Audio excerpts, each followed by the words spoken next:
যে সিস্টেমটা হচ্ছে যে ইনট্যাক্ট করে রাখা, র‍্যাপিং প্যাকিং মানে কাজ করতেছে তো এটা ছিল তো এখানে। এটা খুলেন তো এটা বাসি ওইখানে রেখে দিয়েছে, ঠান্ডা আছে।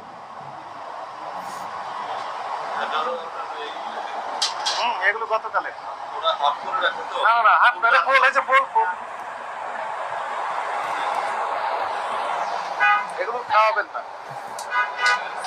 কাল তো নষ্ট হয়ে গেছে, দেখি তো খারাপ লাগতেছে। হ্যাঁ এই যে খোলা অবস্থা রেখে দিয়েছে। না এটা তুই করবে না স্যার। কি করবে না? ফ্রিজে ছিল তো। এটা আপনার তো ভালো আছে। একটু আবার খুলেন, আরো দেখি ফ্রিজটা। খুলেন একটু দেখি আর কি আছে। ওই যে কাঁচা পাকা সব একসাথে রেখে দিয়েছে মনে হয়। ওই যে কাঁচা পাকা সব একসাথে। হাফটা ফুল। আচ্ছা, আপনি যে সালাদের জন্য ডাইরেক্ট খাওয়ানোর জন্য কাটতে চান, সেক্ষেত্রে আলাদা চপিং বোর্ড ইউজ করতে হবে, কারণ আপনি এখানে কাঁচা জিনিস কাটতেছেন, মানে আপনি এখানে মাংস জাতীয় জিনিস কাটতেছেন। আমার কথা বুঝতে পারছেন? যেখানে মাংস কাটতেছেন সেখানে আবার ধরেন যে সালাদের অংশটা আছে, বুঝতে পারছেন? এটা করা যাবে না। এই যে কাঁচা পাকা একসাথে। এর পাকা এর কাঁচা। ম্যানেজার সাহেব কি অবস্থা? কাঁচা পাকা একসাথে কেন? একসাথে রেখেছে। এ তো হবে না। কন্টামিনেশন হয়ে যাবে। পাকা কাঁচা একসাথে চলবে না। এটা উঠে দিবেন। কোথায় নিয়ে গেলেন এগুলো? এই যে তেলাপোকা করছে দেখছেন? তেলাপোকা ফ্রিজে তেলাপোকা করতেছে। তার ফ্রিজে যে খাবারগুলো রাখবেন ভালো থাকবে না খারাপ হবে বলেন? প্রচুর তেলাপোকা আছে, ওই যে করতেছে নিচেও ঢুকে গেছে। দেখতে পাইছেন? পরিষ্কার করেনি কত বছর যাবত বলেন? সত্য কথা বলেন। তাহলে আপনার নাম কি? এখানে অনেকদিন যাবতই মনে হয় আছেন, তাই না? আপনি কি সন্তুষ্ট বলেন? না আপনি ফ্রিজ ব্যবস্থাপনায় সন্তুষ্ট না? কাঁচা পাকা একসাথে রাখা যাবে না। তারপর দেখেন ওদেরকে আমরা মানা করছি কিন্তু ওরা এটা করছে। ওদের আরো বলছে যে যদি কোনো কারণে এই কারণে জুড়েও না, এটা কিন্তু তোমরা দিবে। তারপরে এরা তো মানে কথা আচ্ছা, আরেকটা স্যার, ওই যে বুরহানিটা আপনি তেলের বোতলে রাখছেন, এটা তো আসলে ঠিক না। এটা আলাদা ইনট্যাক্ট বোতল পাওয়া যায়। এটাও ভুল হয়েছে স্যার। ওখানে আপনি লেভেল গরম দিবেন। পানি করে আপনার পরিষ্কার করে দেন না করবেন না, এটা তো ওয়ান টাইম ইউজ না। আচ্ছা বোতল আমরা বানাই নাই। আপনি বোতল কিনে নেবেন, ওখানে মেয়াদ দিতে হবে। আইনে বলা হয়েছে যে নিরাপদ খাদ্য আইন 2013, এটি 1960 সালের আইন, 1959, তাই না? Pure ordinance 1959। মিনিমাম জরিমানা এখানে 3 লাখ টাকা। আগে ছিল 5,000 টাকা, সেটি 2013 সালে যেটি করেছে সেটি বলা হচ্ছে 3 লাখ টাকা জরিমানা মিনিমাম। স্যার তো আমাদের অনেক স্যার ভুল হয়েছে আমাদের, আমরা ব্যবস্থা করব। তেলাপোকা করতেছে, খাবারের সাথে মিশতেছে, এটা তো খুবই কন্টামিনেশন হয়ে যাবে খাবার, তাই না? সুযোগ নেই।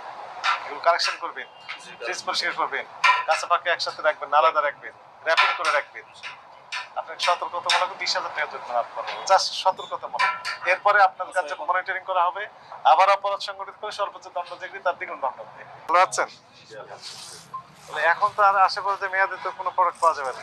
না ইনশাআল্লাহ অনেক চেষ্টা করি স্যার ফ্রিজে রাখার জন্য।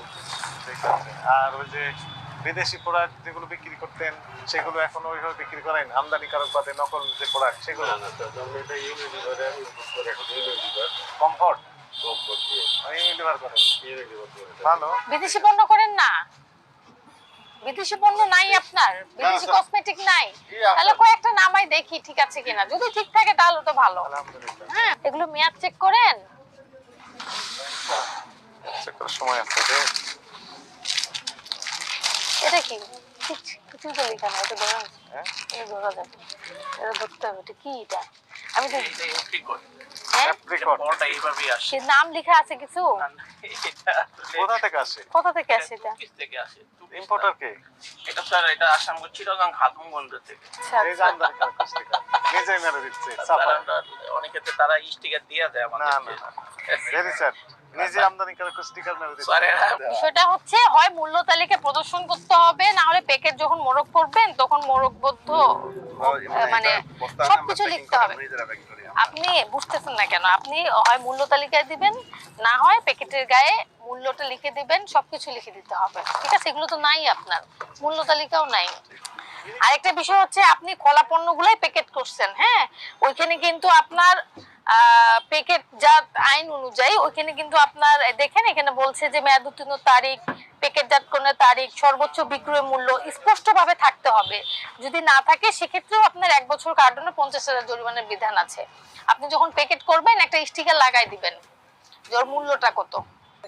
মনে করেন বড় বাল্কে ছিল 10 কেজি 5 কেজি ছিল, আপনি 1 কেজি হাফ কেজিতে করেছেন, তো সেটা নিয়ম হচ্ছে যে ওই ওই বড় কোটা বা বস্তাতে যে ডেটটা ছিল মেয়াদ, সেই মেয়াদটা এখানে লাগা দিবেন আর ওইটা মূল্যটা সংরক্ষণ লিখে করবেন। দিতে হবে। আর কত দাম নিচ্ছেন সেটা হয় প্যাকেটে লিখে দিবেন, না হয় এইখানে লিখে দেবেন। আচ্ছা আপনার দুই ধারে যদি ধরি, হ্যাঁ 1 লাখ হয়, আমি আপনাকে 10,000 জরিমানা করছি।